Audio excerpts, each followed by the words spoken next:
ಶಾಸಕ ನಾಗೇಂದ್ರ ಅಷ್ಟೇ ಅಲ್ಲ, ನಿಗಮದ ಅಧ್ಯಕ್ಷ ದದ್ದಲ್ ನಿವಾಸದಲ್ಲೂ ಕೂಡ ಇಡಿ ಶೋಧವನ್ನ ನಡೆಸಿದೆ. ಹಲವಾರು ದಾಖಲೆಗಳ ಪರಿಶೀಲನೆ ನಡೆದದ್ದು, ಅವರ ಕಾರ್ನಲ್ಲೂ ಕೂಡ ಪರಿಶೀಲನೆ ಮಾಡಲಾಗಿದೆ.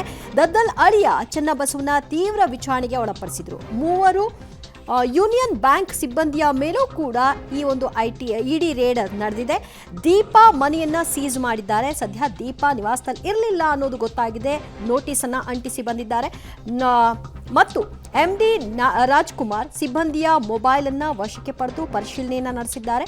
ಸಂಜೆಯೊಳಗಾಗಿ ವಾಲ್ಮೀಕಿ ನಿಗಮಕ್ಕೆ ದದ್ದಲ್ ರಾಜೀನಾಮೆ ಕೊಡಬಹುದು ಅನ್ನುವಂತಹ ಸಾಧ್ಯತೆಗಳು ಕೇಳಿ ಬರ್ತಾ ಇದೆ. ಇಲ್ಲಿಯವರೆಗೂ ಮುಖ್ಯಮಂತ್ರಿಗಳು ಹೇಳಿದ್ರೆ ಮಾತ್ರ ನಾನು ರಾಜೀನಾಮೆ ಕೊಡ್ತೀನಿ ಅಂತಹ ಸಂದರ್ಭ ಇಲ್ಲ ಅಂತ ಹೇಳಿದ್ರು.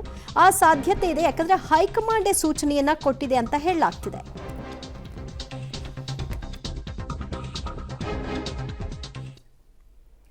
ಒಟ್ಟಾರೆ ಇಡಿ ರೇಡ್ನ ಒಂದು ಸಂದರ್ಭದಲ್ಲಿ ಯಾವೆಲ್ಲ ದಾಖಲೆಗಳ ಪರಿಶೀಲನೆ ಆಗಿದೆ, ಎಲ್ಲೆಲ್ಲಿ ದಾಳಿ ಮಾಡಿದ್ದಾರೆ, ಈ ಸಂದರ್ಭದಲ್ಲಿ ಹೇಗೆ ಒಬ್ಬರಿಗೊಬ್ಬರು ಲಿಂಕ್ ಪಡ್ಕೊಳ್ತಾ ಹೋಗ್ತಾ ಇದ್ದಾರೆ ಅನ್ನೋದ್ರ ವರದಿ ಇದೆ, ನೋಡ್ಕೊಂಡು ಬರೋಣ. ವಾಲ್ಮೀಕಿ ನಿಗಮದ ಅಧ್ಯಕ್ಷ ದದ್ದಲ್ ಮನೆ ಮೇಲೆ ಇಡಿ ದಾಳಿ. ಇಡಿ ಅಧಿಕಾರಿಗಳಿಂದ ದಾಖಲೆಗಳ ಪರಿಶೀಲನೆ. ವಾಲ್ಮೀಕಿ ಅಭಿವೃದ್ಧಿ ನಿಗಮದ ಅಕ್ರಮ ಹಣ ವರ್ಗಾವಣೆಯ ಪ್ರಕರಣ ರಾಯಚೂರು ಗ್ರಾಮೀಣ ಶಾಸಕ ಬಸನಗೌಡ ದದ್ದಲ್ಗೆ ಉರುಳಾಗುವ ಸಾಧ್ಯತೆ ಇದೆ. ಪ್ರಕರಣದ ಸಂಬಂಧ ಶಾಸಕ ಬಸನಗೌಡ ದದ್ದಲ್ ಮನೆ ಹಾಗೂ ಕಚೇರಿ ಮೇಲೆ ಇಡಿ ಅಧಿಕಾರಿಗಳು ದಾಳಿ ನಡೆಸಿದ್ದಾರೆ. ಬಸನಗೌಡ ದದ್ದಲ್ಗೆ ಸೇರಿದ 6 ಕಡೆಗಳಲ್ಲಿ ಏಕಕಾಲಕ್ಕೆ ದಾಳಿ ನಡೆಸಿರುವ ಅಧಿಕಾರಿಗಳು ಪರಿಶೀಲನೆ ನಡೆಸಿದ್ದಾರೆ. ಶಾಸಕ ಬಸನಗೌಡ ದದ್ದಲ್ಗೆ ಸೇರಿದ ರಾಯಚೂರು, ಬೆಂಗಳೂರಿನ ವಿಜಯನಗರ, ಬಿಇಎಲ್ ಸರ್ಕಲ್, ಜಗಜೀವನ್ ರಾಮ್ ನಗರ, ಕೋರಮಂಗಲ ಸೇರಿ ಹಲವು ಕಡೆ ಪರಿಶೀಲನೆ ನಡೆಸಿದ್ದಾರೆ. ಶಾಸಕರ ಭವನದ ಮೇಲೂ ಕೂಡ ಇಡಿ ದಾಳಿ ನಡೆಸಲಾಗಿದ್ದು, ಕಟ್ಟಡ 4ರಲ್ಲಿರುವ ದದ್ದಲ್ ಕಚೇರಿಯ ಕೊಠಡಿ ಸಂಖ್ಯೆ 532ಕ್ಕೆ ಅಧಿಕಾರಿಗಳು ನುಗ್ಗಿದ್ದಾರೆ. ಶಾಸಕರ ಭವನದಲ್ಲಿ ಇಡಿ ಅಧಿಕಾರಿಗಳ ಪರಿಶೀಲನೆ ನಡೆಸಿದ್ದಾರೆ. ಕಂಪ್ಯೂಟರ್ ಹಾಗೂ ಸಿಸಿ ಕ್ಯಾಮೆರಾದ ಫುಟೇಜ್ ಅನ್ನು ಪರಿಶೀಲಿಸಿದ್ದಾರೆ. ಯಲಹಂಕದ ಶ್ರೀನಿವಾಸಪುರದಲ್ಲಿರುವ ಬಸನಗೌಡ ದದ್ದಲ್ ನಿವಾಸದ ಮೇಲೆ ಇಡಿ ಅಧಿಕಾರಿಗಳು ದಾಳಿ ನಡೆಸಿದ್ದು, ಈ ವೇಳೆ ಮಹಿಳೆಯೊಬ್ಬರು ಕಣ್ಣೀರು ಹಾಕಿದ ಪ್ರಸಂಗ ನಡೆದಿದೆ. ದದ್ದಲ್ಗೆ ಸೇರಿದ ಕಾರುಗಳ ಪರಿಶೀಲನೆ. ದದ್ದಲ್ ಅಳಿಯ ಚನ್ನಬಸವನ ತೀವ್ರ ವಿಚಾರಣೆ. ಇಡಿ ಅಧಿಕಾರಿಗಳು ಬಸನಗೌಡ ದದ್ದಲ್ ಮನೆಯನ್ನಷ್ಟೇ ಅಲ್ಲದೆ ಮನೆಯಲ್ಲಿರುವ ಕಾರುಗಳನ್ನು ಕೂಡ ತಲಾಶ್ ಮಾಡಿದ್ದಾರೆ. ಮನೆಯಲ್ಲಿದ್ದ ಸ್ಕಾರ್ಪಿಯೋ ಹಾಗೂ ಇನೋವಾ ಕ್ರಿಸ್ಟಾ ಕಾರನ್ನು ಕೂಡ ಜಾಲಾಡಿದ್ದಾರೆ. ಇನ್ನು ದದ್ದಲ್ ಮನೆಯಲ್ಲಿದ್ದ ಅಳಿಯ ಚನ್ನಬಸವನನ್ನ ಅಧಿಕಾರಿಗಳು ತೀವ್ರ ವಿಚಾರಣೆಗೊಳಪಡಿಸಿದ್ರು. ಆತನನ್ನ ಒಂಟಿಯಾಗಿ ಬಿಡದೆ ವಿಚಾರಣೆಯನ್ನ ನಡೆಸಿದ್ದಾರೆ. ಅಳಿಯ ಹಾಗೂ ಮನೆಯ ಸದಸ್ಯರ ಮೊಬೈಲ್ ಅನ್ನ ವಶಕ್ಕೆ ಪಡೆದಿದ್ದಾರೆ.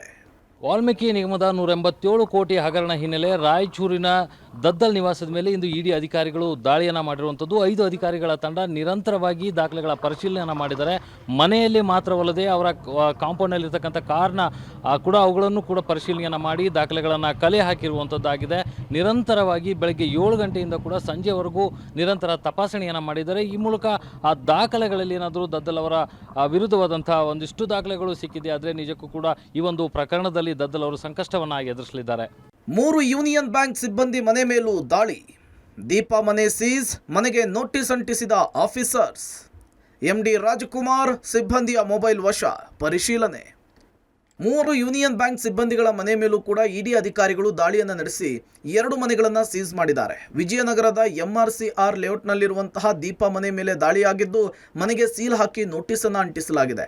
ಪೊಲೀಸ್ ನೋಟಿಸ್ ಬಳಿಕ ದೀಪಾ ನಾಪತ್ತೆಯಾಗಿದ್ದು, ನೋಟಿಸ್ಗೆ ಉತ್ತರವನ್ನು ನೀಡಿರಲಿಲ್ಲ. ಹೀಗಾಗಿ ಮನೆಗೆ ನೋಟಿಸ್ ಅನ್ನು ಅಂಟಿಸಿ ಸೀಲ್ ಮಾಡಲಾಗಿದೆ. ಮತ್ತೊಬ್ಬ ಬ್ರಾಂಚ್ ಮುಖ್ಯಸ್ಥೆ ಸುಚಿಸ್ಮಿತಾ ನಿವಾಸದ ಮೇಲೂ ಕೂಡ ದಾಳಿ ನಡೆಸಲಾಗಿದೆ. ಇವರು union bank of India MG ರಸ್ತೆ ಶಾಖೆಯ ಮುಖ್ಯಸ್ಥರಾಗಿದ್ದರು. ಕೋರಮಂಗಲದ ನ್ಯಾಷನಲ್ ಗೇಮ್ ವಿಲೇಜ್ನ ಯಮುನಾ ಬ್ಲಾಕ್ನಲ್ಲಿ ಇವರು ನಿವಾಸವಿದ್ದು, RBI ಅಧಿಕಾರಿಗಳು ಇವತ್ತು ದಾಳಿ ನಡೆಸಿ ಸೀಸ್ ಮಾಡಿದ್ದಾರೆ. ಯೂನಿಯನ್ ಬ್ಯಾಂಕ್ ಇನ್ನೊಬ್ಬ ಅಧಿಕಾರಿ ವಿ ಕೃಷ್ಣಮೂರ್ತಿ ಎಂಬುವರ ಮನೆ ಮೇಲೂ ಕೂಡ ದಾಳಿ ಹಾಕಿದೆ. MG ರೋಡ್ನ ಯೂನಿಯನ್ ಬ್ಯಾಂಕ್ನಲ್ಲಿ ಹಗರಣ ನಡೆದಾಗ ಕೃಷ್ಣಮೂರ್ತಿ ಕ್ರೆಡಿಟ್ ಅಧಿಕಾರಿಯಾಗಿದ್ದರು. ಸದ್ಯ ಅವರ ನಿವಾಸ JJR ನಗರದ ಮೇಲೂ ಕೂಡ ಇಡಿ ದಾಳಿ ಮಾಡಿದೆ. ವಾಲ್ಮೀಕಿ ಅಭಿವೃದ್ಧಿ ನಿಗಮದ ಮಂಡಳಿಗೂ ಕೂಡ ಇಡಿ ದಾಳಿ ಮಾಡಿದೆ. ವಸಂತನಗರದಲ್ಲಿರುವ ವಾಲ್ಮೀಕಿ ಅಭಿವೃದ್ಧಿ ನಿಗಮದ ಕಚೇರಿಯಲ್ಲಿ ಪೊಲೀಸರು ಶೋಧ ಕಾರ್ಯ ನಡೆಸಿದ್ದಾರೆ. ಈ ಹಿಂದೆಯೂ ಕೂಡ ದಾಳಿ ಮಾಡಿದ್ದ SIT ತನಿಖಾ ತಂಡ ನಿಗಮದ CCTVಯ DVR, ನಕಲಿ ಸೀಲ್, ನಕಲಿ ದಾಖಲೆಯನ್ನು ಸೇರಿ ನಿಗಮದ ಲೆಡ್ಜರ್ ಬುಕ್ ಅನ್ನು ಸೀಸ್ ಮಾಡಿತ್ತು. ಇವತ್ತು ನಿಗಮದ ಪ್ರಭಾರ MD ರಾಜಕುಮಾರ್ ವಿಚಾರಣೆ ನಡೆಸಿ ಅವರ ಮೊಬೈಲ್ ಅನ್ನು ವಶಕ್ಕೆ ಪಡೆದುಕೊಳ್ಳಲಾಗಿತ್ತು. ಜೊತೆಗೆ ಎಲ್ಲ ಸಿಬ್ಬಂದಿಯ ವಿಚಾರಣೆ ಮಾಡಿ ಹೇಳಿಕೆಯನ್ನು ದಾಖಲಿಸಲಾಗಿದೆ. ಸಿಬ್ಬಂದಿಯ ಮೊಬೈಲ್ ಅನ್ನು ಪಡೆದು ಶೋಧ ನಡೆಸಿದ್ದಾರೆ.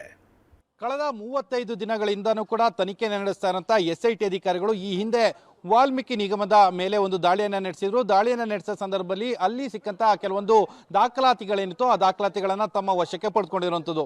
ನಕಲಿ ಸಹಿಯನ್ನು ಮಾಡಿದಂತಹ ಕೆಲವೊಂದು ಚೆಕ್ ಬುಕ್ಗಳಿರ್ಬೋದು, ಜೊತೆಗೆ ಕೆಲವೊಂದು ದಾಖಲಾತಿಗಳಿರ್ಬೋದು, ಅವೆಲ್ಲನೂ ಕೂಡ ತಮ್ಮ ವಶಕ್ಕೆ ಪಡೆದುಕೊಂಡು ವಿಚಾರಣೆಯನ್ನು ನಡೆಸಿದ್ರು. ಈಗ ಇಡಿ ಅಧಿಕಾರಿಗಳು ಕೂಡ ದಾಳಿಯನ್ನು ನಡೆಸಿದ್ದಾರೆ. ದಾಳಿಯನ್ನು ನಡೆಸಿ ಅಲ್ಲಿ ಒಂದಷ್ಟು ದಾಖಲಾತಿಗಳನ್ನು ಪರಿಶೀಲನೆ ಮಾಡೋ ಪ್ರಯತ್ನಗಳಾಗ್ತಾ ಇದೆ. ಜೊತೆಗೆ ಇಡೀ ಅಕ್ರಮದ ಕೇಂದ್ರ ಬಿಂದು ಮತ್ತು ಕೇಂದ್ರ ಸ್ಥಾನ ಕೂಡ ಅದೇ ಆಗಿರುವಂಥದ್ದು.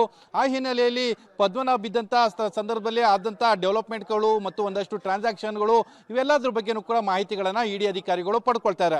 ಈಗ ಪ್ರಭಾರ MD ಆಗಿರುವಂಥ ರಾಜ್ಕುಮಾರ್ ಏನಿದ್ದಾರೆ ಅವರನ್ನು ಕೂಡ ವಿಚಾರಣೆಗೊಳಪಡಿಸ್ತಾ ಇದ್ದಾರೆ. ಅವರಿಂದನೂ ಕೂಡ ಒಂದಷ್ಟು ಹೇಳಿಕೆಗಳನ್ನು ದಾಖಲು ಮಾಡ್ಕೊಳ್ಳುವಂಥ ಒಂದಷ್ಟು ಕೆಲಸಗಳನ್ನು ಕೂಡ ಸದ್ಯಕ್ಕೆ ಇಡಿ ಅಧಿಕಾರಿಗಳು ಮಾಡ್ತಾ ಇರುವಂಥದ್ದು. ಸಂಜೆಯೊಳಗೆ ವಾಲ್ಮೀಕಿ ನಿಗಮಕ್ಕೆ ದದ್ದಲ್ ರಾಜೀನಾಮೆಯ ಸಾಧ್ಯತೆ. ರಾಜೀನಾಮೆ ಪಡೆದುಕೊಳ್ಳಲು CM DCMಗೆ ಹೈಕಮಾಂಡ್ ಸಂದೇಶ. ಈ ಎಲ್ಲ ಬೆಳವಣಿಗೆಗಳ ನಡುವೆ ಸಂಜೆಯೊಳಗೆ ವಾಲ್ಮೀಕಿ ನಿಗಮಕ್ಕೆ ದದ್ದಲ್ ರಾಜೀನಾಮೆ ಕೊಡುವ ಸಾಧ್ಯತೆ ಇದೆ. ಬಸನಗೌಡ ದದ್ದಲ್ ರಾಜೀನಾಮೆಯನ್ನು ಪಡೆದುಕೊಳ್ಳುವಂತೆ CM DCMಗೆ ಕಾಂಗ್ರೆಸ್ ಹೈಕಮಾಂಡ್ ಸಂದೇಶವನ್ನು ನೀಡಿದೆಯಂತೆ. ಇಲಾಖೆಯ ಸಚಿವ ನಾಗೇಂದ್ರ ತಲೆದಂಡುವಾದರೂ ರಾಜೀನಾಮೆಯನ್ನು ನೀಡದೆ ದದ್ದಲ್ ಸತಾಯಿಸ್ತಾ ಇದ್ರು. ಆದ್ರೀಗ ಹೈಕಮಾಂಡ್ನಿಂದಲೇ ಸೂಚನೆ ಬಂದಿದೆ ಅಂತ ಗೊತ್ತಾಗಿದ್ದು ರಾಜೀನಾಮೆ ನೀಡುವ ಸಾಧ್ಯತೆ ದಟ್ಟವಾಗಿದೆ.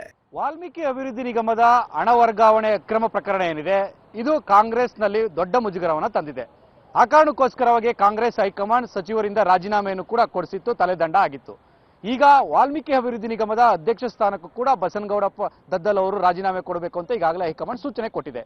ಪ್ರಮುಖವಾಗಿ 40% ಆರೋಪದಿಂದ ಬಿಜೆಪಿ ವಿರುದ್ಧ ಏನು ಹೋರಾಟವನ್ನು ಮಾಡಿತ್ತು, ಈಗ ಕಾಂಗ್ರೆಸ್ಗೆ ಈ ಒಂದು ವಾಲ್ಮೀಕಿ ಅಭಿವೃದ್ಧಿ ನಿಗಮದ ಒಂದು ಅಕ್ರಮ ಹಣ ವರ್ಗಾವಣೆ ಪ್ರಕರಣ ದೊಡ್ಡ ಮುಜುಗರವನ್ನು ತರ್ತಾ ಇರ್ತಕ್ಕಂಥದ್ದು. ಹಾಗಾಗಿ ಈ ಒಂದು ಪ್ರಕರಣದಿಂದ ಎಲ್ಲೋ ಒಂದ್ ಕಡೆ ಅಂತರವನ್ನು ಕಾಯ್ದುಕೊಳ್ಳೋದಕ್ಕೆ ಕಾಂಗ್ರೆಸ್ ನಿರ್ಧಾರ ಮಾಡಿದೆ. ಆ ಕಾರಣಕ್ಕೋಸ್ಕರವಾಗಿ ಬಸನಗೌಡ ದದ್ದಲ್ ಅವರು ರಾಜೀನಾಮೆ ಕೊಡಬೇಕು ಅಂತ ಸೂಚಿಸಿರ್ತಕ್ಕಂಥದ್ದು. ಇವತ್ತು ಅಥವಾ ನಾಳೆ ಒಳಗಡೆ ಬಸನಗೌಡ ದದ್ದಲ್ ಅವರು ರಾಜೀನಾಮೆಯನ್ನ ಒಂದು ವಾಲ್ಮೀಕಿ ಅಭಿವೃದ್ಧಿ ನಿಗಮದ ಒಂದು ಅಧ್ಯಕ್ಷ ಸ್ಥಾನಕ್ಕೆ ಕೊಡುವಂತವ್ರು ಇದ್ದಾರೆ. ಹಾಗಾಗಿ ಕಾಂಗ್ರೆಸ್ನ ಹೈಕಮಾಂಡ್ ಈ ಒಂದು ಸೂಚನೆ ಎಷ್ಟರ ಮಟ್ಟಿಗೆ ಎಫೆಕ್ಟ್ ಆಗುತ್ತೆ ಕಾದ್ ನೋಡಬೇಕು.